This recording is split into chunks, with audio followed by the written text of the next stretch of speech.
திருவண்ணாமலை கோவில்ல என்ன பிரச்சனை?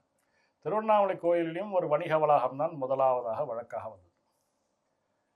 இது 2023 வணிக வளாகம் கட்டுவது என்று அரசாணை வெளியிட்டு விட்டார்கள். அது அரசாணை வந்து GO336 என்ற எண் கொண்ட அரசாணை.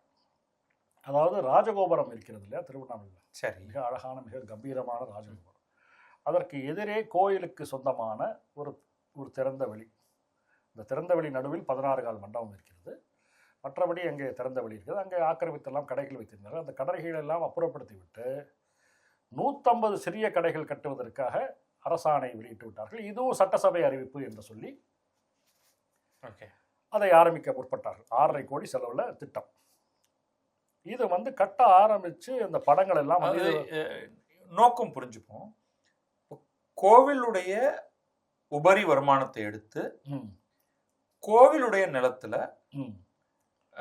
பொழுது வெட்ட வழியாக அல்லது ஆக்கிரமித்திருக்கக்கூடிய இடத்துல ஆக்கிரமிப்புகளை அகற்றிவிட்டு ஒரு வணிக வளாகத்தை கட்டுவது. கட்டினால் அதிலிருந்து வருமானம் வரும். அதே கோவிலுக்கு தான் போக போகுது. என்ன பிரச்சனை?